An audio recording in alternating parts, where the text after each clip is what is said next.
4 آسمانی کتابیں جو مختلف انبیاء کرام پر نازل ہوئیں اور صدیاں گزرنے کے بعد آج بھی انہیں پڑھا جاتا ہے، جیسے قرآن جس کی حفاظت کا ذمہ خود اللہ تعالیٰ نے لیا ہے۔ لیکن انہی 4 کتابوں میں سے ایک ایسی کتاب جس کو آج ہم بھول چکے ہیں۔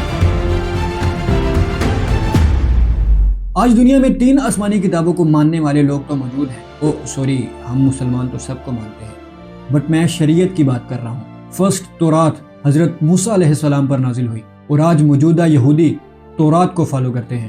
سیکنڈ کو بعد میں دیکھتے ہیں۔ تھرڈ انجیل حضرت عیسیٰ علیہ السلام پر نازل ہوئی اور آج عیسائی انجیل کو فالو کرتے ہیں۔ فورتھ قرآن حکیم ہمارے پیارے نبی حضرت محمد صلی اللہ علیہ وسلم پر نازل ہوا، اینڈ آف کورس مسلمز۔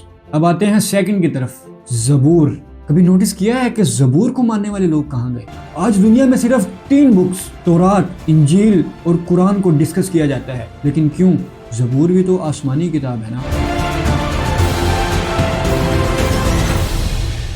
اس کا بھی ایک خاص ریزن ہے۔ اصل میں زبور کے ساتھ مسئلہ یہ ہوا کہ ہم نے اس کو باقی کتابوں جیسا سمجھ لیا، لیکن زبور کا انداز سب سے ڈیفرنٹ ہے۔ یہی وجہ ہے کہ آج زبور کو ماننے والے لوگ دنیا میں کہیں بھی نظر نہیں آتے۔ زبور نازل ہوئی حضرت داؤد علیہ السلام پر، اور اگر غور کیا جائے تو حضرت داؤد علیہ السلام کی زندگی تو خود ایک مکمل مووی لگتی ہے۔ یعنی ایک عام سا چرواہا لڑکا جنگ کے میدان میں ایک بہت ہی ظالم اور طاقتور شخص جالوت کے سامنے کھڑا ہو جاتا ہے اور ایک چھوٹے سے پتھر کے ذریعے اسے قتل کر دیتا ہے۔ پھر بعد میں وہی لڑکا بادشاہ بھی بنتا ہے اور نبی بھی، یعنی ایک ہی زندگی میں جنگ بھی، طاقت بھی، بادشاہت بھی اور بندگی بھی۔ اس سب کے ساتھ حضرت داؤد علیہ السلام کو اللہ تعالیٰ نے ایک اور بھی معجزہ عطا فرمایا تھا جو اس سے پہلے کسی کو بھی نہیں ملا تھا، خوبصورت آواز۔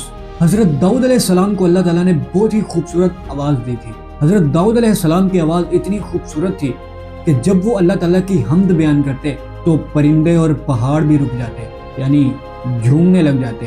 اور یہ سب میں اپنی طرف سے نہیں کہہ رہا، قرآن سنیے۔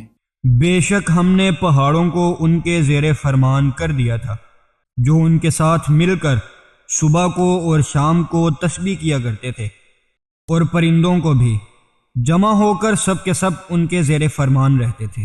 یعنی پرندے بھی رک جاتے تھے، درختوں پر بیٹھے جھوم اٹھتے تھے، اور پہاڑ بھی حضرت داؤد علیہ السلام کے ساتھ مل کر اللہ کی تسبیح بیان کرتے تھے۔ اور اسی بندے پر نازل ہوتی ہے زبور۔ زبور کوئی عام قانون کی کتاب نہیں تھی، زبور اصل میں ایک بندے کا اپنے رب کے ساتھ ذاتی تعلق تھا، جس چیز سے اس دور میں بنی اسرائیل قوم محروم تھی۔ جس دور میں زبور نازل ہوئی اس دور میں بنی اسرائیل قوم اپنی منزل یعنی حق سے بھٹکے ہوئے تھے۔ سادہ الفاظ میں زبور اللہ تعالیٰ کی حمد و ثنا سے بھری ہوئی ایک ایسی بک ہے جس کے اندر اللہ تعالیٰ کی عبادت کرنے کے لیے ڈیفرنٹ دعائیں ہیں، صرف عبادت کے طریقے، اس کے علاوہ اور کچھ بھی نہیں۔ یہی وجہ ہے کہ آج ہم زبور کو بھول چکے ہیں، کیونکہ آج ہمارا بھی تو وہی حال ہے نا جو اس دور میں بنی اسرائیل قوم کا تھا، یعنی اللہ سے دوری۔ اب سوال یہ پیدا ہوتا ہے کہ زبور پیچھے کیوں چلی گئی، یعنی لوگ زبور کو بھول کیوں گئے ہیں آج؟ اس کے لیے ہمیں تھوڑا بیک جانا پڑے گا، حضرت داؤد علیہ السلام کی زندگی سے تقریباً 400 سال بیک، جب اللہ تعالیٰ نے حضرت موسیٰ علیہ السلام پر پہلی مکمل آسمانی کتاب تورات نازل کی۔ تورات کے اندر اللہ تعالیٰ نے اپنا مکمل قانونی نظام بنا دیا تھا، حلال کیا ہے، حرام کیا ہے، سزا کیسے ملے گی، نکاح کیسے ہوگا اور عدالت کیسے چلے گی وغیرہ وغیرہ، یہ سب تورات میں آ گیا۔ اب چونکہ دنیا قانون کے بغیر نہیں چل سکتی تھی، اسی لیے تورات آگے آ گئی اور زبور عبادت کے دائرے تک محدود ہو گئی۔ لیکن اس کا مطلب یہ ہرگز نہیں کہ زبور ختم ہو گئی۔ اس دور میں شریعت تورات ہی تھی، بٹ زبور کو اللہ تعالیٰ کی حمد و ثنا بیان کرنے کے لیے پڑھا جاتا تھا۔ یہی وجہ ہے کہ آج دنیا میں ہمیں الگ سے کوئی ایسی قوم نظر نہیں آتی جو زبور کو شریعت کے طور پر فالو کرتی ہو۔ لیکن یہاں ایک موسٹ امپورٹنٹ بات یہ ہے، یہ کہنا بالکل غلط ہوگا کہ زبور پڑھی ہی نہیں جاتی۔ یہ ہماری ایک غلط فہمی ہے، اسپیشلی مسلمانوں کی۔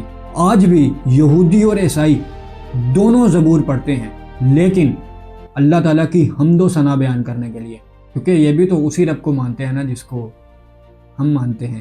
یعنی زبور ختم نہیں ہوئی، بس اس کا انداز تھوڑا ڈیفرنٹ ہے، بس یہی سمجھنے کی ضرورت ہے آج ہمیں۔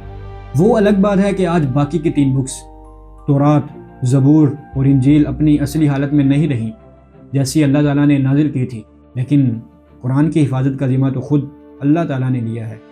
جیتے رہیے۔ and subscribe.